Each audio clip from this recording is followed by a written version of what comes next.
Hey guys, it is Whitney and welcome back to my channel. I just had my electrician take out some big bay fluorescent lights in this kitchen and replace them with recessed can lighting. So there was a big hole where the fluorescent light was, because now the can light is about this big and I need to fill it. So I'm going to show you how I did it. A little disclaimer, I am not a professional contractor, construction person, drywaller. I did grow up doing construction with my dad in Florida, so I learned a few tricks of the trades here and there. I had him help me figure out a few things to do. So I'm going to show you how to fix a hole in the wall or fix around a light, you know, put some drywall in, put some drywall tape up, patch it, seal it. You can do it. It's not that hard. You don't need to hire a professional. If you're handy, you got this. What you're gonna need, some joint compound. So there's lots of different joint compounds. This is for like filling in like nail holes in the walls. The thing with this is it is powder. See?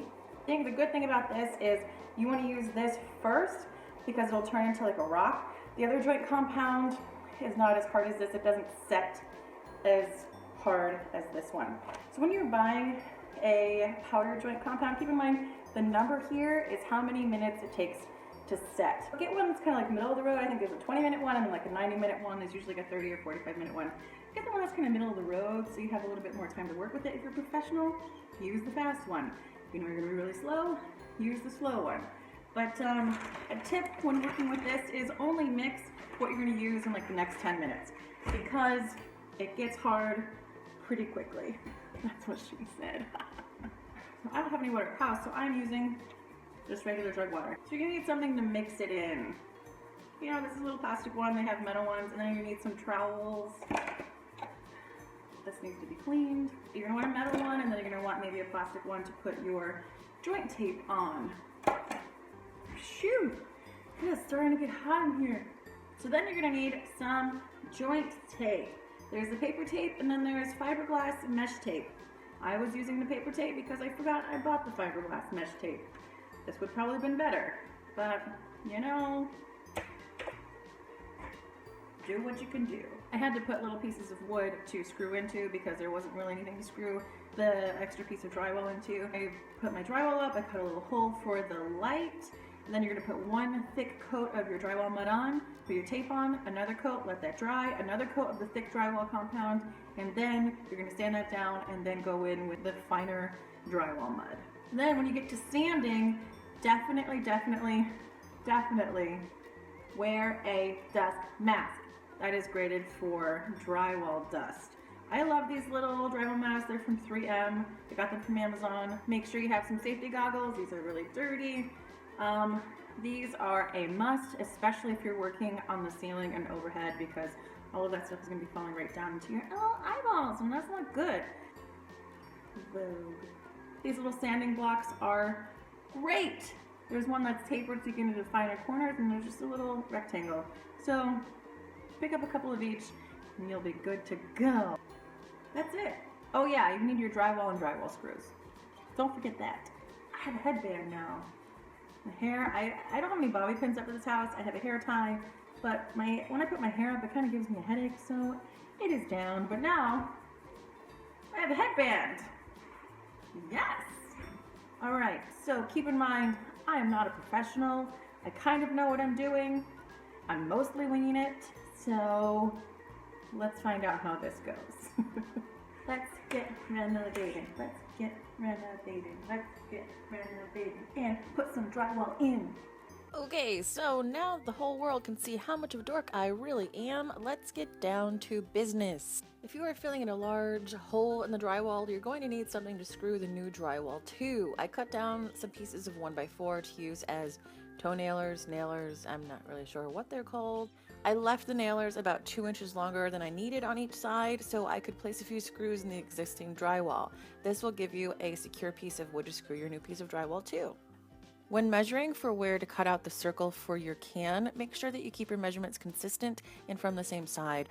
A trick for making a perfect circle is to use a shim or a paint stirrer or a string or whatever you have to make some sort of compass. Place the nail on the shim in from one end that is the exact radius of the can opening. Remember what radiuses are, everybody? It is half of the diameter of your circle.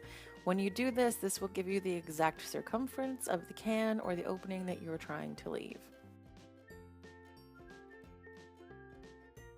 Next, you're going to want to take out your shim guide and flip over your drywall. You're going to score the other side in the exact same spot. You can use the nail hole as the marker instead of measuring.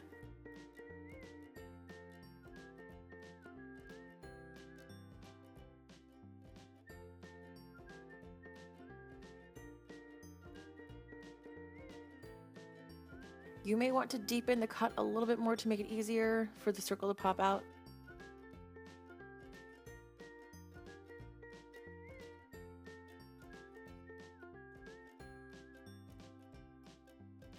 Next, you're going to take your hammer and gently tap on the inside of the circle. Normally, it would pop out pretty quickly, but if it doesn't, that means you need to score it a little bit deeper.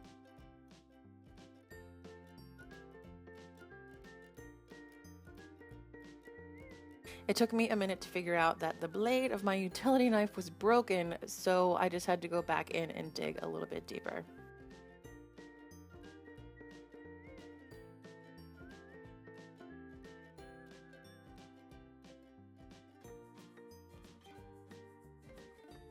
And voila! You can clean up the hole with your utility knife if you'd like.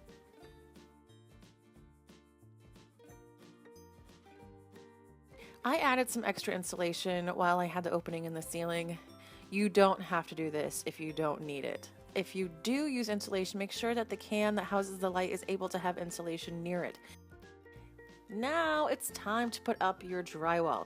It is way easier to have someone help you while you get a few initial screws in, especially now that the drywall has a weaker spot due to the hole in it and you don't want it to snap.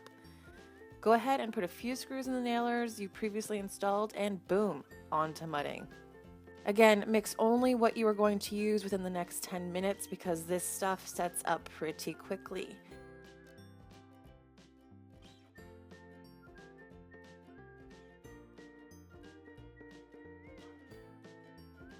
Don't hesitate to add either more water or more mix. What we're looking for here is a nice cream cheese frosting type of consistency.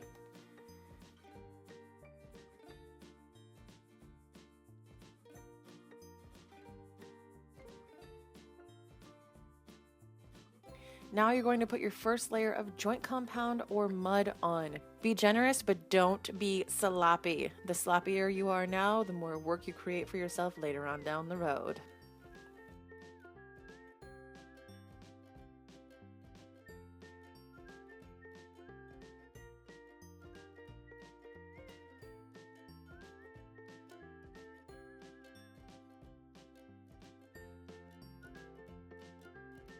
While your first layer of mud is still wet, put on your joint tape so it's overlapping the old and the new pieces of drywall. Add another layer of mud over the tape and continue to tape all 4 sides.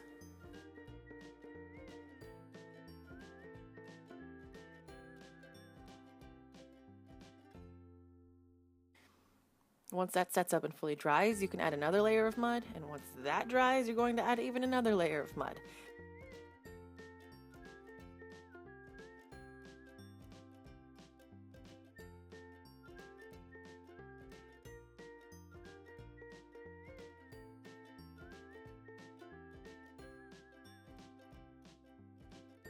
At this stage, you're going to make sure you're using really thin coats and feathering out as far as needed to make the transition seamless. You will then sand everything down until it is smooth and then apply your primer and your paint. So this is the finished look, and you would never be able to tell I had those hideous fluorescent lights in here. I am so sorry I didn't get a chance to film the sanding, priming, painting portion of this tutorial, but it is pretty self-explanatory. Please give this video a thumbs up and subscribe if you'd like to see more things like this. All right, thanks guys, bye. Guys, thank you for finding me and watching me do work on my house. If you do anything like this, please let me know. Share some photos in the comments below. I would love to see what you're working on. And you know what? My most important thing that I'm trying to do here on YouTube is just encourage you guys to try to do things yourself and be creative and work with your hands and get it done, because you can do it. It's not that scary, it's not that hard. You don't necessarily have to hire a professional to do stuff like this, especially cosmetic upgrades. I mean, I would definitely say, like, don't do like electrical work or plumbing work. I don't even try to do that stuff. Leave that to the professionals, and leave, you know, bigger things to professionals. But if you're trying to patch a hole in your drywall, you can do it. You know what? The worst thing is, if you mess up, it can always be fixed.